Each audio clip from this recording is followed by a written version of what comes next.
Baik, selamat sahabat saudara sekalian. Sahabat. Penulis pelajaran untuk kuartal ini adalah seorang teologian betul, doktor di bidang Hebrew, Doctor of Theology dari Andrews University. Jadi kalau saudara mengalami kesulitan untuk mengerti, you are not alone, you are in a good company. Mesti baca berulang-ulang baru kita bisa mengerti. Kalau saudara mendengar kata Amsal Soleman, buat saudara ayat mana yang pertama terbetik? Ada banyak, tapi ayat mana yang begitu disebut Amsal, saudara terus ingat ayat itu? Ayat pemalas. Ayat pemalas. Ya, hai pemalas, pergilah kepada semesta. Dan mana lagi? Ayat orang muda.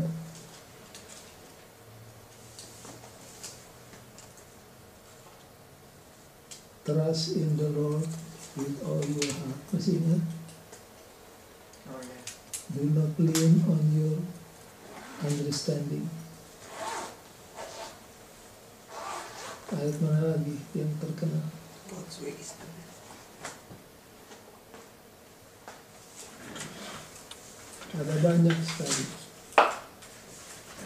Apa artinya Proverbs?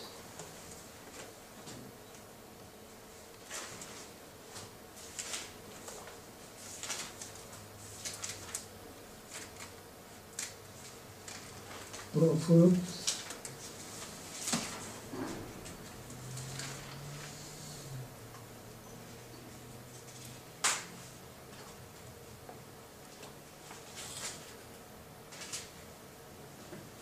dalam bahasa Ibrani misle. Misle itu kalau diterjemahkan secara verbatim, misra artinya what is right. What is right. Makanya banyak analogi, metafor yang dipakai. Kalau pemalas disuruh pergi kemana? Ke persidangan. Jadi what is light? Ya, what is right. Mislah.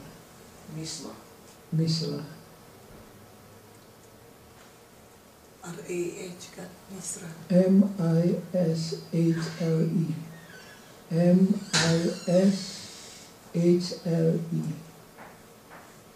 Mislah. Apa kata kunci dari Proverbs?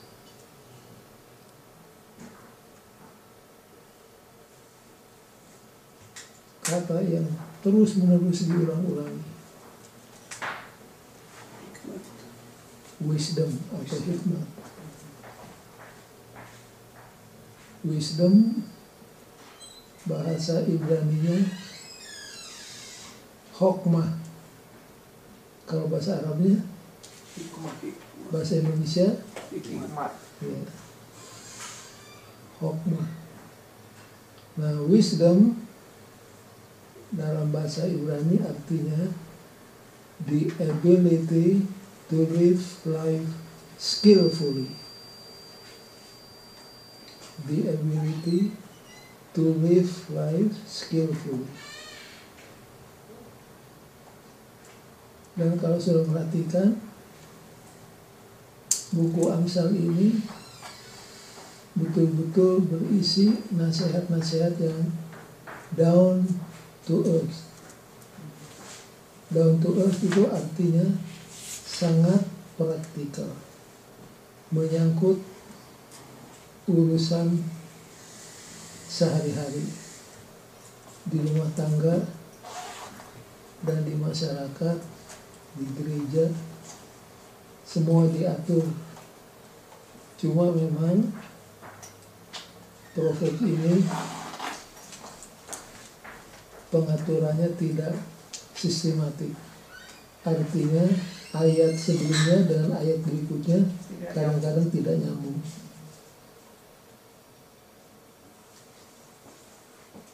Ini menyangkut nasihat suami istri, orang tua anak-anak, bagaimana dengan pemerintah, bagaimana hubungan kita dengan Tuhan, itu banyak diatur di sini. Nah, kata kunci tadi saya katakan wisdom, the ability to live life skillfully. Jadi ini menyangkut perbuatan, bukan menyangkut teori semata-mata yang abstrak. Ini sesuatu yang sangat praktikal, down to earth.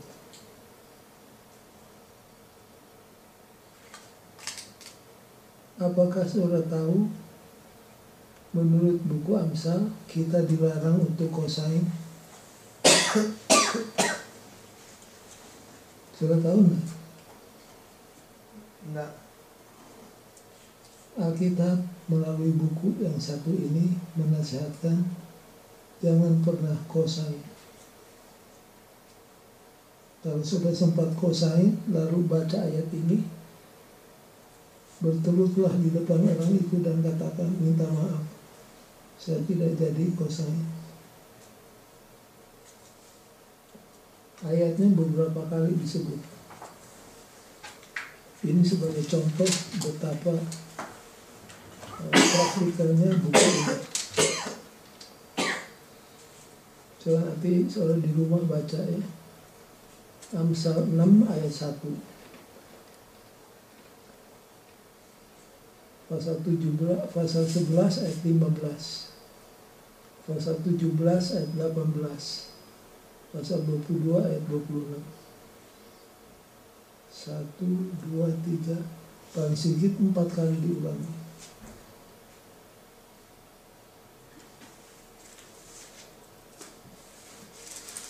Satu kali ada seorang waktu baru tiba di Andrews kami menawarkan diri untuk kosain. Saya tidak minta, dia sendiri yang tawarkan. Persis hari mau tanda tangan, tiba-tiba dia bilang, Bas, minta maaf, I change my mind. Padahal orang bank sudah tunggu untuk tanda tangan. Saya tuh nggak mengerti kenapa sampai dia mendadak, nggak ada problem, nggak ada pertengkaran, kok tiba-tiba dia tarik diri. Nanti saya baca ini ayat-ayat, saya pikir jangan-jangan dia baca ini ayat sesudah sempat dia janji sama saya. Sampai orang bank itu tanya sama saya, what happened? What happened? Saya bilang, I don't know, but he cancel the agreement. Nggak jadi dia kosain saya. Mungkin dia baca ini ayat, dia bertobat. Ayat pasal 6 ayat 1. Pasal 6 ayat 1. My son, if you have put up security for your neighbor, if you have struck hand in pledge for another, Terus, if you have been trapped by what you say, and snared by the words of your mouth, then do this, my son, to free yourself. Since you have fallen into your neighbor's hand, go and humble yourself. Press your plea with your neighbor. terus, Allow no sleep to your eyes, no slumber to your eyelids. Free yourself like a gazelle from the hand of the hunter, like a bird from the snare of the fowler. jadi jangan tanda tangan. Kalau sudah pernah, lalu sudah baca ayat ini, pergi sama orang itu, bertelut di depannya, minta maaf, nggak jadi. Itu apa intinya. intinya. Ini diulangi sampai 4 kali. Dan kalau sampai 4 kali diulangi artinya sangat penting. Ini salah satu contoh bagaimana down to earth-nya tulisan Amsal. Kemudian saya mau kasih satu rahasia untuk saudara-saudara mempermudah menghafal topik-topik tertentu. Jadi caranya begini. Misalkan saudara baca buku Amsal, lalu saudara dapat ayat yang betul-betul mengagetkan, ayat yang sangat outstanding. Saudara baca ayat 1, tiba-tiba bertemu dengan kata greedy for gain. Langsung tulis di marginnya di atas greedy ayat sekian. Ya. Nanti sudah itu kalau dapat lagi ayat tentang greedy, tulis di marginnya 15, 27, 28, 16. Itu tentang greedy semua. Supaya lebih gampang. Ya. Kalau ada yang outstanding. Contoh berikutnya, fear of the Lord, itu ayat 7. Nanti tiap kali sudah dapat fear of the Lord, tulis di bawahnya. Misalkan 11 ayat 5, 27 ayat 5. Gitu ya, supaya lebih gampang. Supaya lebih gampang. Nah, nanti sudah dapat immoral woman, pasal 2. Nah, ini bertubi-tubi di ayat di pasal 5, 6, dan 7 banyak sekali ayat. Jadi tulis. Lalu sudah ketemu dengan kata disiplin. Tulis disiplin, ayat sekian. Lalu kalau ada kata lagi disiplin, masukkan di marginnya. Kalau sudah ada cara lain, silakan. Tapi ini salah satu cara yang sangat menolong buat saya untuk menghafal. Baik.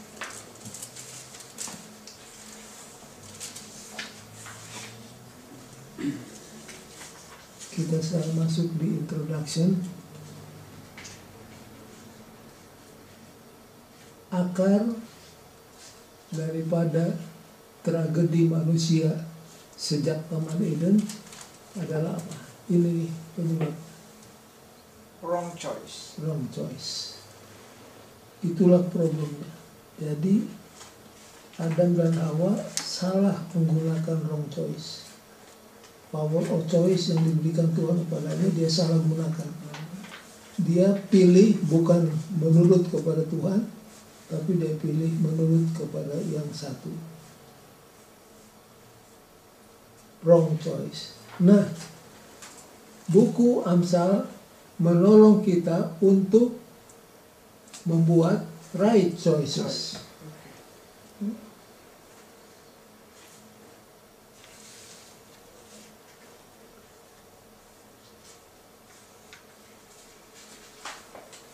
Jadi kalau saudara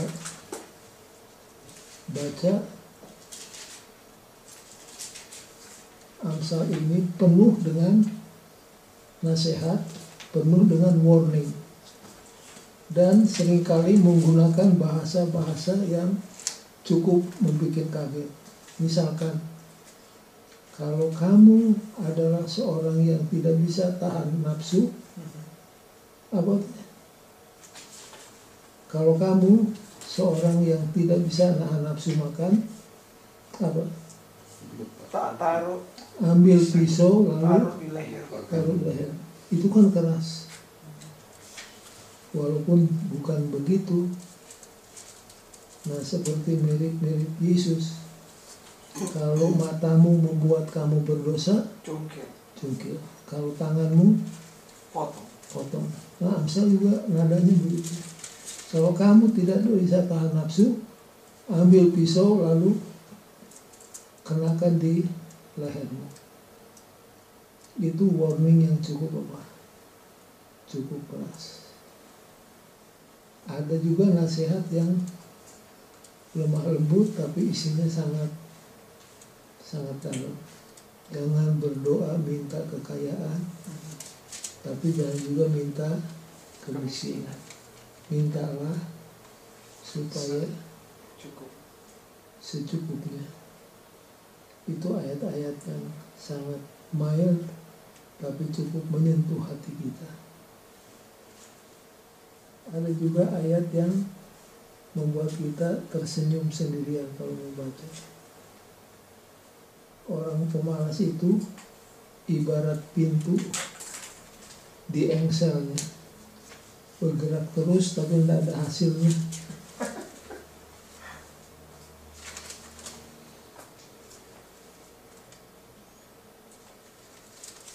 The first 3 chapters of Proverbs, 3 pasal yang pertama dari buku Amsal menjelaskan 3 hal.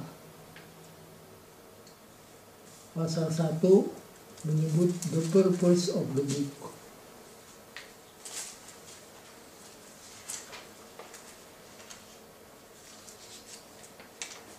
The purpose of the book, Jack, Amsal 1 ayat 2, please.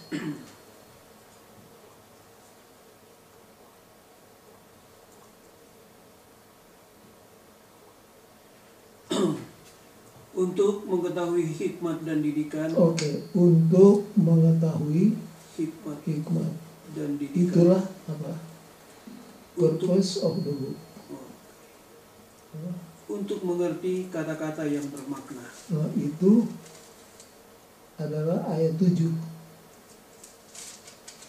Motto of the book. The fear of the Lord is the beginning of knowledge. Itu motonya. Baru yang ketiga apanya? Warning. Jadi memberikan purpose. Bagian kedua moto, warning. Kalau warning ini banyak.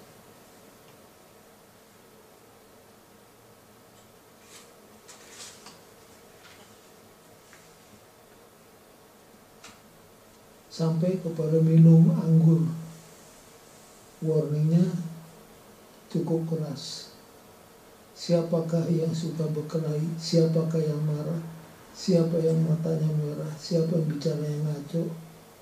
Orang yang tergiur dengan minuman anggur.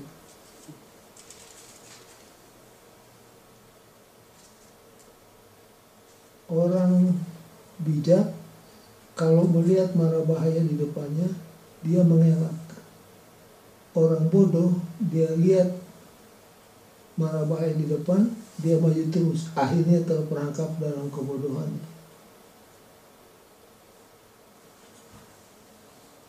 Itu warning, contoh-contoh yang diberikan di Amsal. Jadi purpose, motto, warning. Itu 3 chapter yang pertama. Sekarang kita masuk kepada the beginning of wisdom.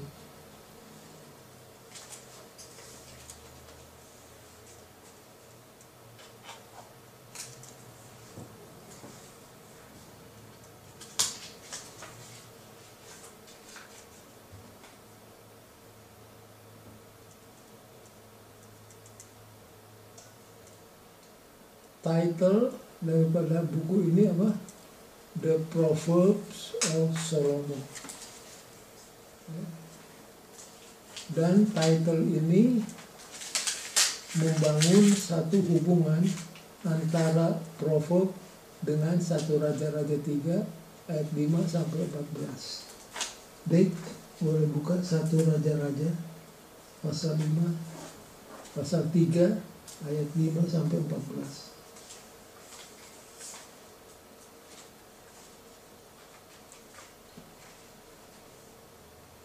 1 Raja-Raja 3 ayat 5 sampai 14. Di Gibeon itu Tuhan menampakkan diri kepada Salomo dalam mimpi pada waktu malam. Berfirmanlah Allah, mintalah apa yang hendak kuberikan kepadamu. Lalu Salomo berkata, Engkaulah yang telah menunjukkan kasih setiamu yang besar kepada hambamu Daud, ayahku. Sebab itu hidup di hadapanmu dengan setia, benar dan jujur terhadap engkau. Dan engkau telah menjamin kepadanya kasih setia yang besar itu dengan memberikan kepadanya seorang anak yang duduk di tatanya seperti pada hari ini. Maka sekarang ya Tuhan, Allahku, engkaulah yang mengangkat hambamu ini menjadi raja menggantikan Daud, ayahku, sekalipun aku masih sangat muda dan belum berpengalaman. Demikianlah hambamu ini berada di tengah-tengah umatmu yang kau pilih, suatu umat yang besar, yang tidak terhitung dan tidak terkira banyaknya. Maka berikanlah kepada hambamu ini hati yang paham menimbang perkara untuk menghakimi umatmu, dengan dapat membedakan antara yang baik dan yang jahat. Sebab siapakah yang sanggup menghakimi umatmu yang sangat besar ini? Lalu adalah baik di mata Tuhan bahwa Salomo meminta hal yang demikian.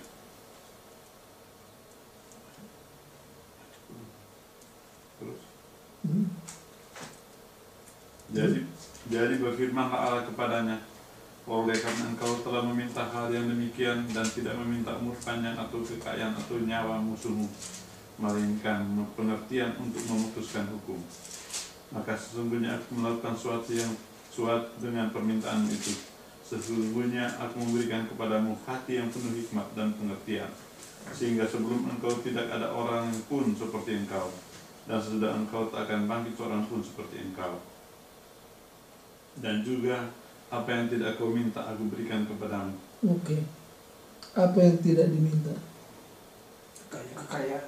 Oh, jadi saya ingat, Salomo tidak minta kekayaan, tapi apa yang tidak kamu minta, saya akan apa? Berikan. Kasih. Jadi saudara nggak perlu minta kaya. Kalau yang Tuhan mau saudara kaya, Tuhan akan apa? Berikan seperti kepada Salomo. Karena kamu tidak minta, saya berikan.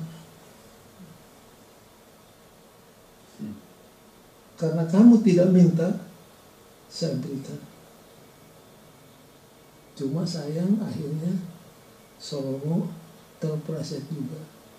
Dia jadi lupa daratan sesudah kaya. Tadinya Salomo ini seperti domba yang lugu, yang polos. Saya tidak sanggup Tuhan memerintah bangsa yang besar. Karena itu apa yang saya perlukan tidak ada yang lain selain daripada wisdom untuk memerintah. Itulah kaitan antara Salomo sebagai pengarang dan latar belakang Salomo tentang wisdom. Memang dia dapat wisdom langsung dari Tuhan untuk membedakan mana yang benar, mana yang tidak benar, untuk memerintah bangsa dengan penuh keadilan. Dan ini adalah contoh dari Matius 6 ayat 33. Carilah dahulu kerajaan Tuhan dan kebenarannya, maka segala sesuatu yang kamu perlukan untuk hidupmu, itu saya punya responsibilities untuk memenuhinya.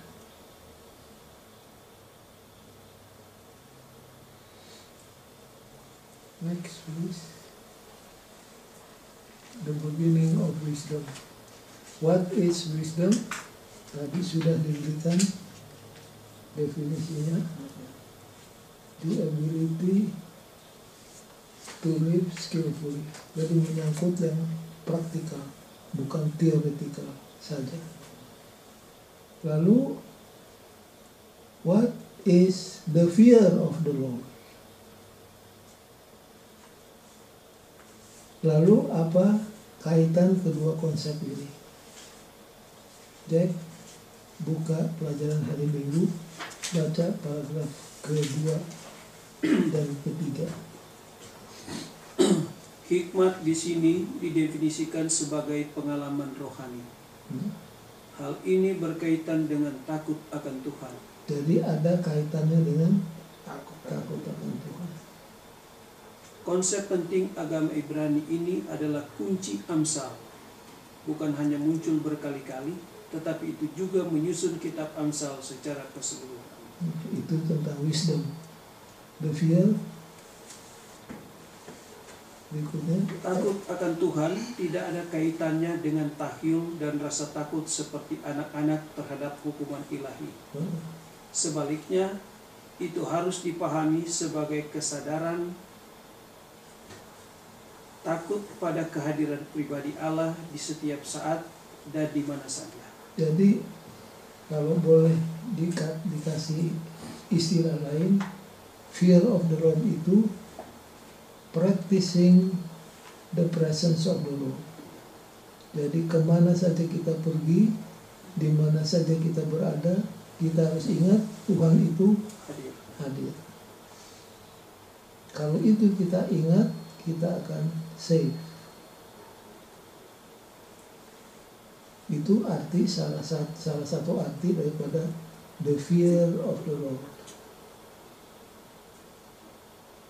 Acute consciousness of God's personal presence at all time and everywhere.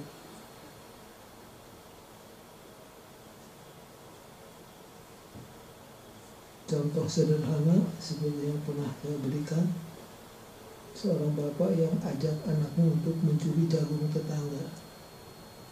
Sebelum petik jagung, dia lihat ke kiri, ke kanan, ke depan, ke belakang. Lalu anaknya katakan, "Pak, satu lagi yang bapak belum lihat." "Kemana?" "Ke atas." Bapaknya bilang, "Nak, mari kita pulang."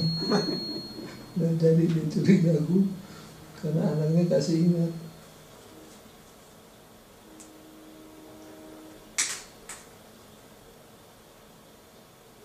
Jadi pendek kata, to fear God means to be faithful to God and to love Him.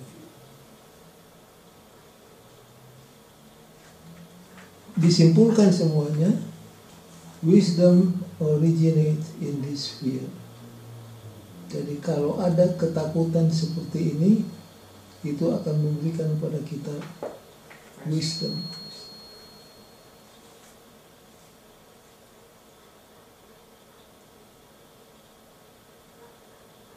The first lesson of wisdom then deals with understanding that God is our Creator, the one who gives us life and breath, and He is always present. Dia selalu hadir.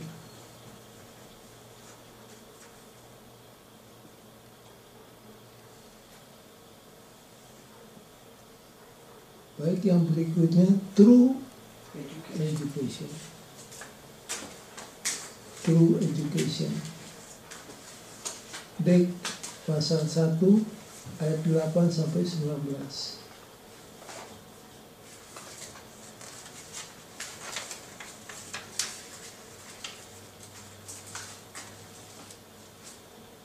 Amsal. Ya.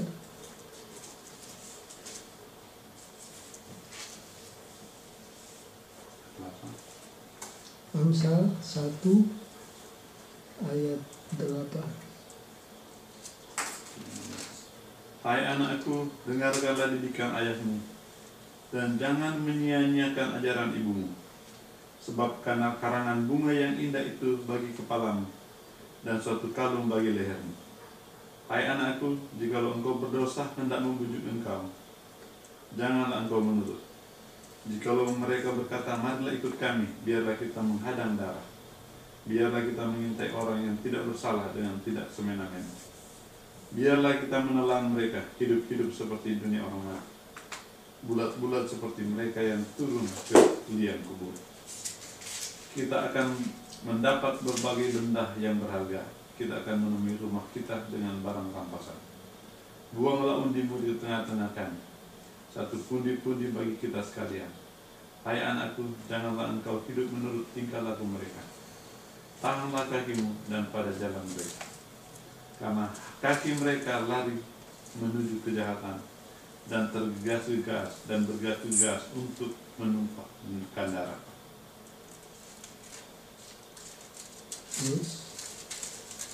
Sebab percumalah jaring dibentangkan di depan mata segala orang bersayap, padahal mereka menghadang darahnya sendiri dan mengintai nyawanya sendiri. Demikianlah pengalaman setiap orang yang lomba akan keuntungan gelap. Yang lomba itu Bang.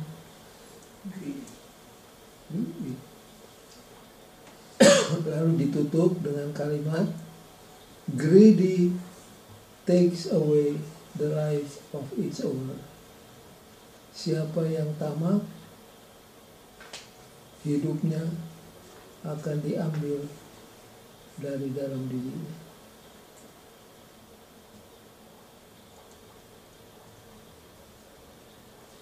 Jack, hari Senin paragraf pertama. Pertama, pendidikan adalah masalah keluarga. Oke, pendidikan kita dapat paling pertama bukan dari sekolah, bukan dari gereja, tapi dari Rumah tangga. rumah tangga. Disitulah ibu dan bapak jadi apa? Guru pertama. Jadi guru. Apa kurikulum yang pertama yang harus diajarkan kepada anak-anak menurut Sister White?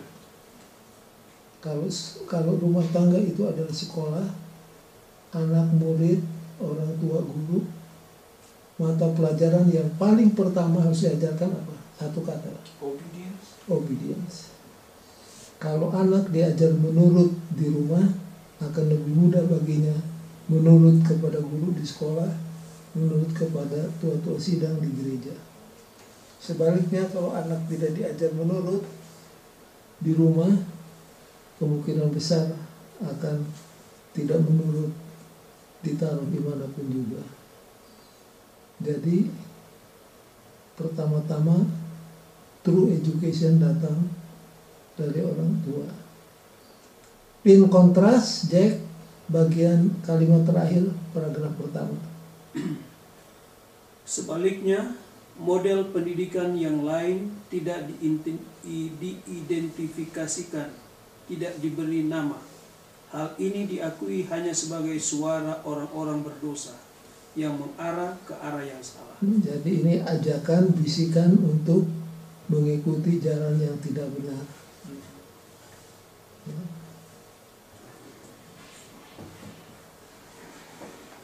Paragraf ketiga. Dalam hikmatnya, Tuhan telah memutuskan supaya keluarga menjadi perwakilan pendidikan yang paling besar dari semuanya. Di dalam rumah tanggalah pendidikan harus dimulai. Jadi, saudara-saudara orang tua jangan lupa, ini nasihat yang luar biasa dan sudah diakui kebenarannya melalui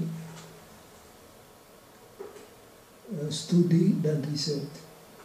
Bertahun-tahun yang lalu majalah Time mengetengahkan riset tentang anak-anak yang masuk di public school.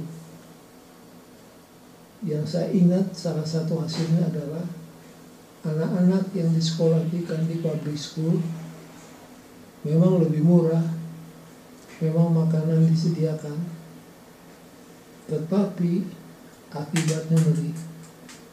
Umumnya anak-anak yang disekolahkan di public school itu menjadi lebih agresif.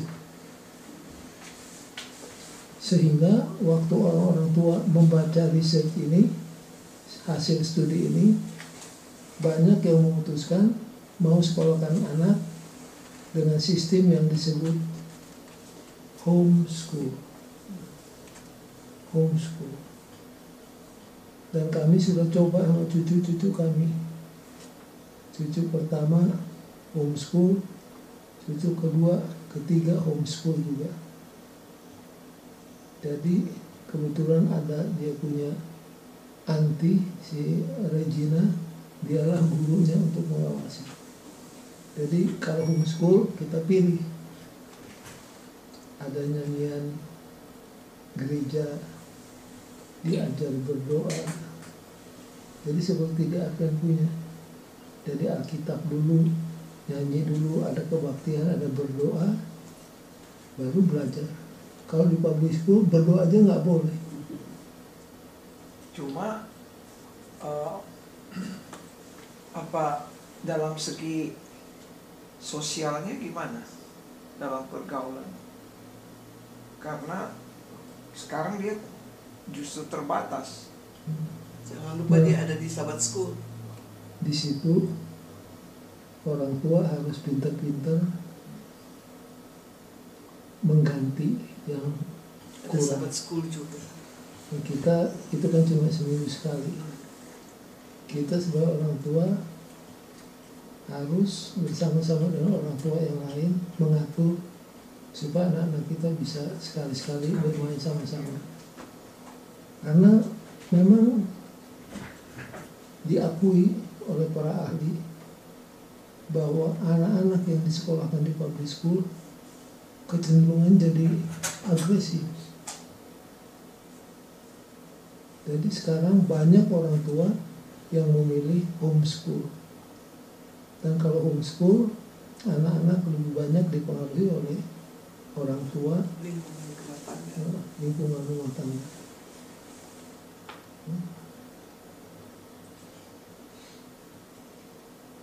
Baca ulang paragraf ketiga, Jack.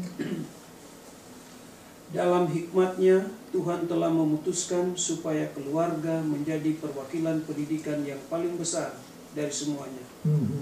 Di dalam rumah tanggalah pendidikan harus dimulai. Disinilah sekolahnya yang pertama. Betul, sekolah yang pertama. Terus, Di sini ibu bapaknya sebagai guru-gurunya, ia harus belajar segala pelajaran yang akan memimpin dia sepanjang umur hidupnya. Pengaruh pendidikan rumah tangga adalah suatu kuasa yang pasti untuk kebaikan atau kejahatan. Kalau anak tidak diajar dengan benar, setan akan mendidik dia melalui perwakilannya sendiri. jadi kalau saudara tidak ajar anak-anak, ada yang ajar dengan sukarela. Siapa? Setan. Ini buku Adventist Home halaman 182. Nah, seringkali orang tua membanggakan anak-anaknya.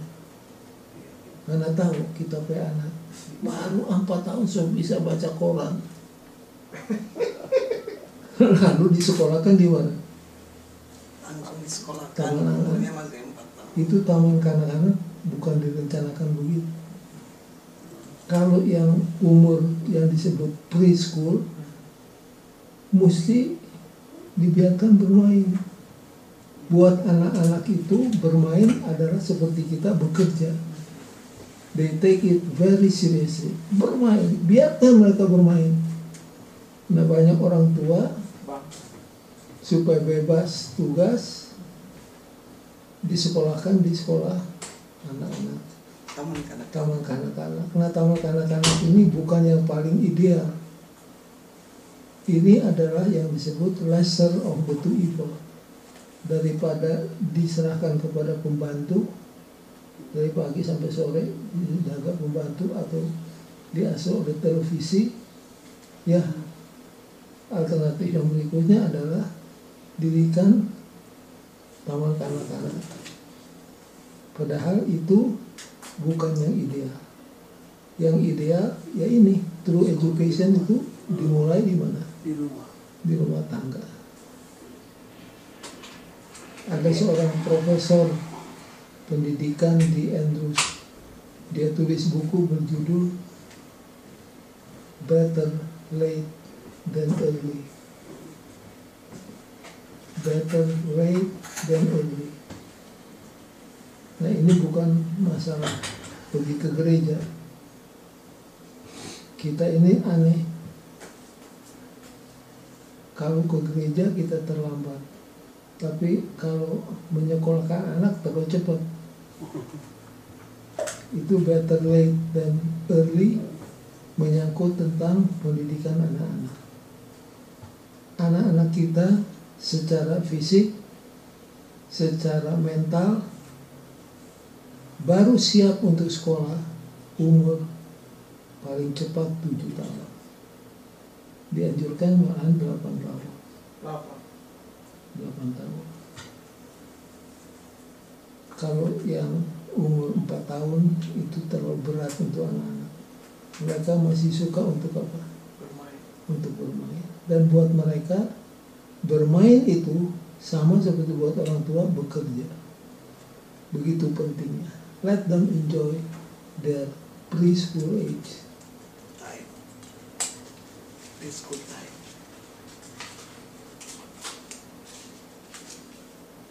Itu nasihat bagi orang tua. Sekarang the call of wisdom.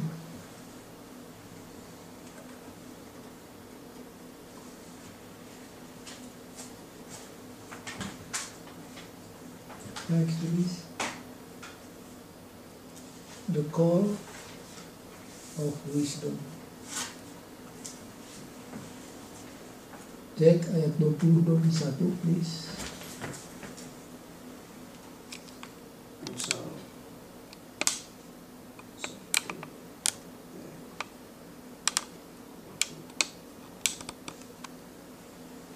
Nasihat hikmat. Hikmat berseru nyaring di jalan-jalan dan di lapangan-lapangan. Ia memperdengarkan suaranya. Di atas tembok-tembok ia berseru-seru. Di depan pintu-pintu gerbang kota ia mengucapkan kata-katanya. Keterangannya.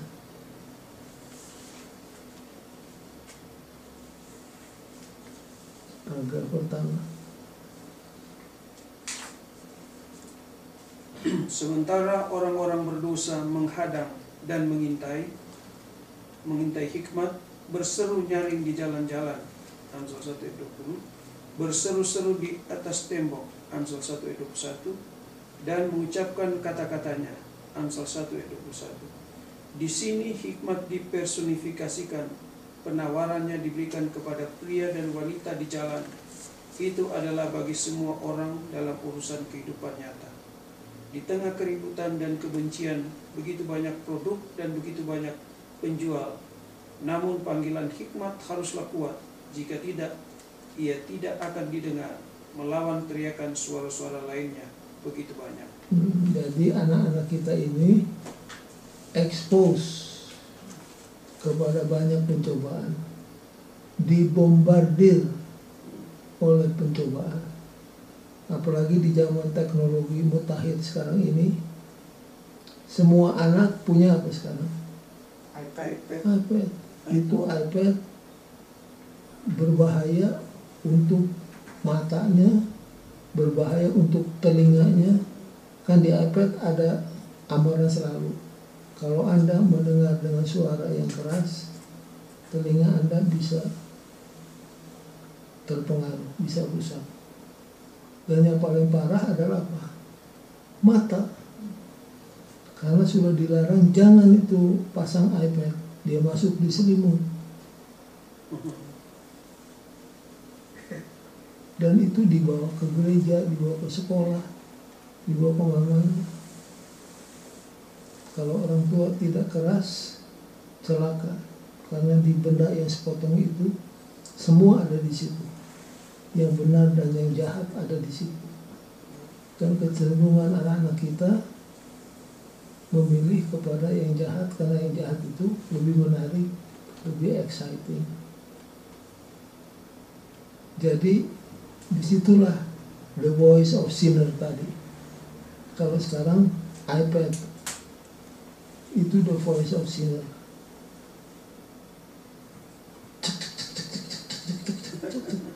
Jarinya itu cepatnya bukan main. Karena hari-hari pegang itu. Di rumah kami, Oma sudah kasih peraturan. Jam 10 malam iPad sudah di store. Jadi jam 10 iPad dikasih sama Oma. Oma pegang. Kalau tidak bisa jam 12, jam 1. Kita sudah tidur, mereka masih nonton. Inilah yang disebut suara sinners untuk membuat anak kita tergelincir. Tapi kemudian harus ada apa? Suara wisdom. Wisdom itu berteriak senyaring mungkin supaya anak kita jangan apa? Jangan terperdaya. Nah, kalau di sini dikatakan berseru dengan nyaring, kalau dalam praktek tidak cukup, harus dikasih peraturan jam 9, jam 10 paling lama iPad harus di store.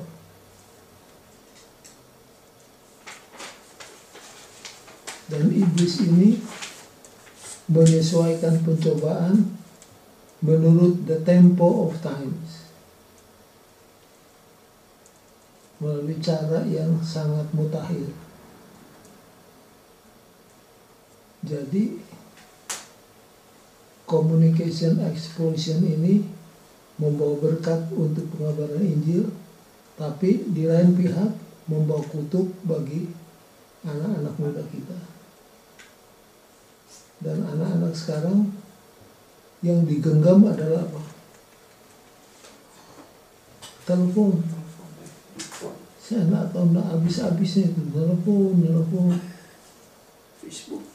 Facebook.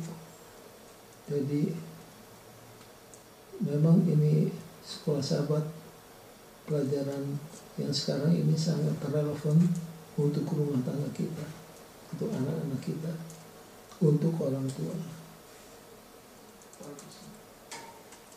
Jadi tekankan iPad itu, kalau tidak kita bawa masuk musuh ke dalam rumah. Kita larang nonton, tapi yang lebih jahat dari tontonan masuk ke rumah kita.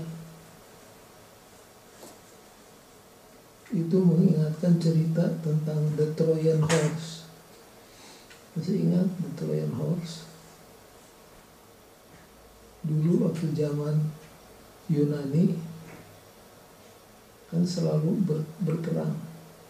Yang satu mau masuk ke dalam nggak bisa karena gerbangnya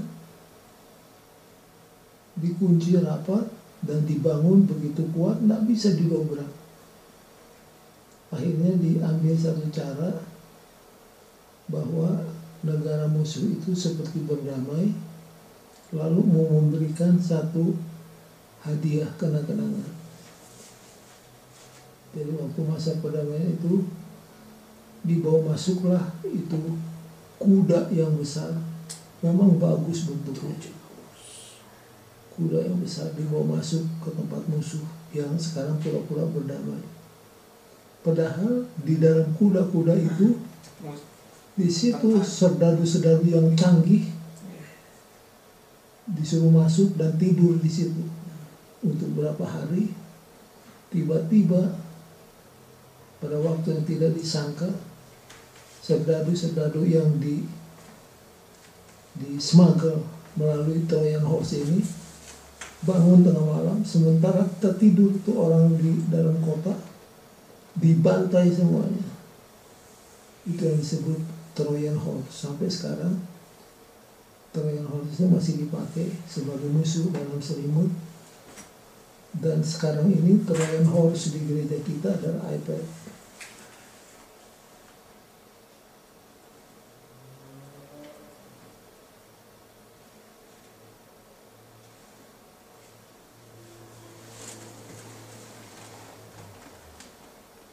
Mengapa orang menolak wisdom?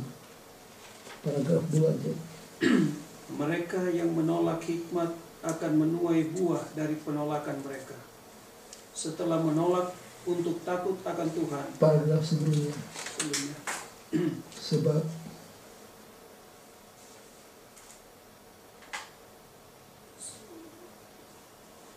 the reason that people, alasan bahwa orang menolak hikmat tidak ada hubungannya dengan hikmat itu sendiri dan segala sesuatu yang berkaitan dengan karakter orang-orang yang menolaknya. Di sini digambarkan sebagai kesombongan dan memandang hina. Amsal 1:25. Seolah-olah mereka mengetahui lebih baik. Implikasinya adalah bahwa hikmat bagi yang naif dan tak berpengalaman. Dan mereka yang menolak hikmat adalah tak berpengalaman dan naif. Mereka adalah orang bebal yang membenci pengetahuan. Jadi alasan mengapa orang menolak wisdom karena apa? Dua kata.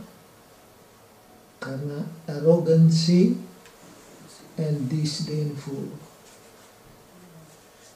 Orang menolak wisdom karena ada apa? Kesombongan. Disangkanya dirinya sudah apa? Sudah kuat. Padahal waktu berhadapan dengan pencobaan, goalnya bobol terus.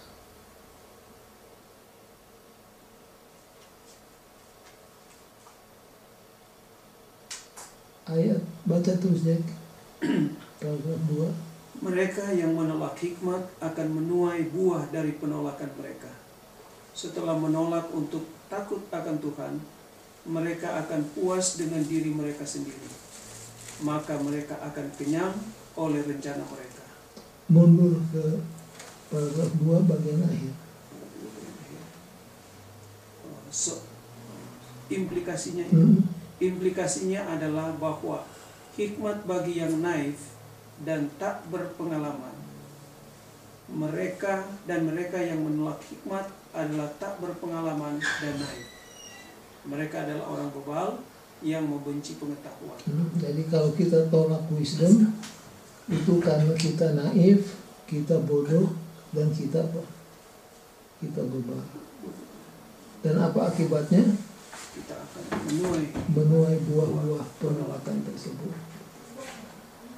Jadi kembali kepada hukum, apa yang ditabur itu juga akan dituai. Baik, kalau itu adalah panggilan hikmat, yang berikutnya keuntungan dari hikmat. Apakah syarat-syarat untuk mengerti the fear of the Lord? Baik, pasal 2 ayat 1 sampai 5.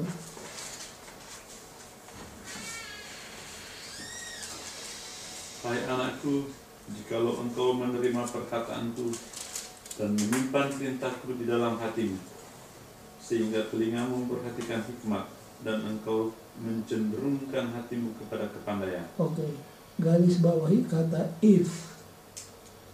My son, if. Ada 3 if. If yang pertama tadi, kalau kamu menerima nasihatku dan menyimpannya di dalam dirimu, maka kamu akan begini. Itu if yang pertama. Terus nih. Dan jikalau engkau berseru kepada pengertian, itu if yang kedua. If. Dan menunjukkan suaramu kepada kepandaian. 3. Jikalau engkau mencarinya seperti mencari perak dan mengejarnya seperti mengejar harta terpendam, maka engkau akan memperoleh pengertian tentang takut akan Tuhan. Jadi ada 3 if. Itulah syarat bagaimana kita bisa memahami arti takut akan Tuhan. If.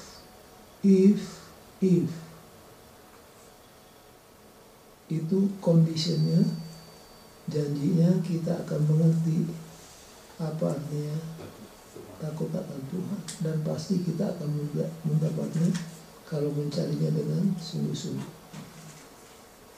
Lalu apa syarat untuk mengerti tentang kebenaran? Apa syarat untuk mengerti tentang kebenaran? Ayat 6 sampai 9 deh. Karena Tuhanlah yang memberikan hikmat dan mulutnya datang pengetahuan dan kepandaian. Ia menyediakan pertolongan bagi orang yang jujur, menjadi perisai bagi orang-orang yang tidak bercelah hatinya, sambil menjaga jalan keadilan dan memelihara jalan orang-orangnya yang setia. Maka engkau akan mengerti tentang kebenaran, keadilan, dan kejujuran, bahkan setiap jalan yang baik. Jadi akhirnya kembali kepada dasar ajaran kita, Wisdom itu adalah apa? Datang dari Tuhan. Pemberian dari Tuhan. Apabila wisdom memasuki hati kamu, apa jadi? Paragraf ketiga aja. Hari Rabu. Ketika hikmat memasuki hatimu, itu menandai tahap akhir pertobatan. Jadi tahap akhir pertobatan ditandai dengan masuknya wisdom dalam.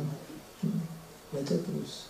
Bukan hanya menikmati pengetahuan akan Tuhan, tetapi itu akan menjadi pengalaman yang menyenangkan bagi jiwa kita. Garis bawahi, bukan hanya kita nikmati knowledge, tetapi kita akan mempunyai apa? Pengalaman. Knowledge and experience go together. Baru hasilnya Kita juga akan dilindungi dari jalan yang jahat, dari penggodaan jahat, dan kita akan berjalan dalam jalan kebenaran. jadi itulah syarat untuk mendapat fear of the Lord, untuk mengerti tentang kebenaran. Sekarang kontrasnya. Dek ayat 13-17 pasal 2. Ayat 13 dan 17 pasal 2. Dari mereka yang meninggalkan jalan yang lurus dan menempuh jalan yang gelap, yang meninggalkan teman hidup masa mudanya dan melupakan perjanjian Allahnya. Apakah langkah pertama menuju kepada kejahatan dan kemana itu akan memimpin kita? Ya, paragraf terakhir. Meskipun kita orang berdosa, kita tidak perlu jatuh ke dalam kejahatan. Mereka yang digambarkan berada pada jalan yang salah, berarti terlebih dahulu meninggalkan jalan yang benar. Kejahatan kemudian dipahami pertama-tama sebagai kekurangan kesetiaan.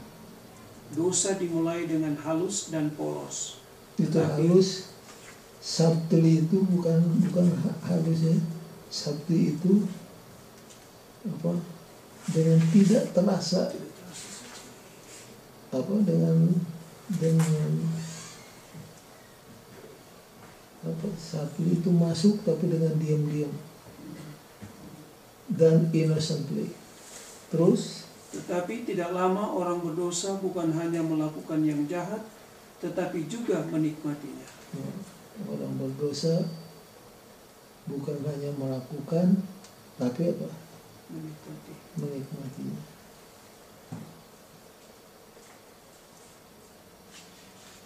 Kalau sudah pelajari tentang pengalaman hidup Simpson, kita lihat ada 3 hal yang dibuat oleh dosa terhadap hidup seorang manusia. Pertama-tama, Simpson oleh karena tidak dengar-dengaran kepada nasihat orang tua, ikut perasaan, ikut emosi, mula-mula dia diikat. Masih ingat? Jadi dosa itu pertama dia mengikat. Kalau bahasa Inggrisnya enak. First sin binds. Yang kedua, mata Simpson jadi sin blind. Yang pertama sin bind, mengikat. Sin blind. Sesudah blind ditaruh di mana Simpson?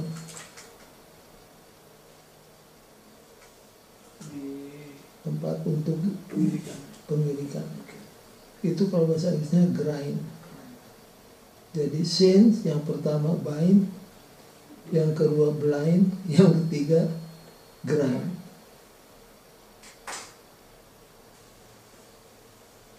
Jadi jalan yang paling safe adalah go and say no more.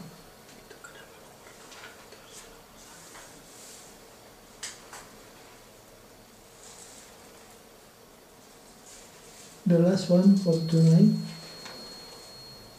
Baru nanti kita ini masuk di conclusion. Kita masuk dulu di conclusion. The definition of wisdom kita sudah tahu. The definition of fear of the Lord kita sudah tahu, tinggal isi saja. Itu poin yang pertama. Poin yang kedua untuk ditinggalkan bagi kelas besok terdapat di summary. Jack, ada summary?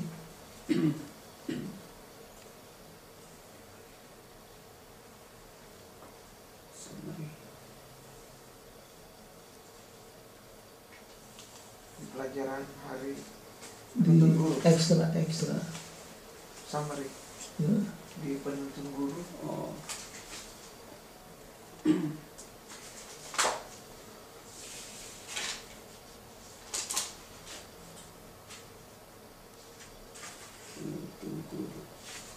Di Rangkumannya. ya rangkuman.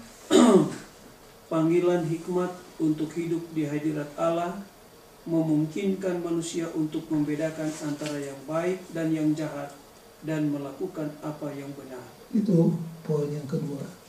Jadi wisdom memanggil kita untuk selalu ingat kita hidup in God's presence. Dan kalau kita ingat ini, kita akan bisa bedakan mana yang baik dan jahat dan melakukan apa yang terbaik. Nah, kemudian baru poin yang ketiga, Dek, pasal 3 ayat 7. Janganlah engkau menganggap dirimu sendiri bijak. Takutlah akan Tuhan dan jauhilah kejahatan. Itulah yang akan menyembuhkan tubuhmu dan menyegarkan tulang-tulang. Jadi yang ketiga amaran apa? Beware of apa? The trap of being wise in one's own eyes.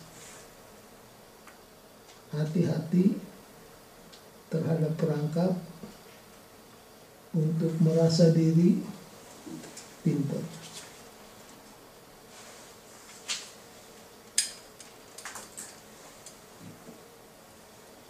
Kita baca paragraf yang pertama aja, hari Kamis.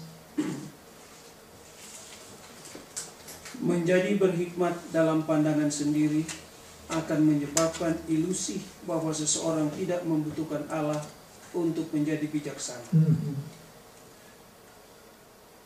Ini adalah situasi yang tidak berpengharapan. Harapan bagi orang bebal lebih banyak daripada orang itu. Coba baca pasal 26 ayat 12, cepat-cepat. Amsal 26 ayat 12.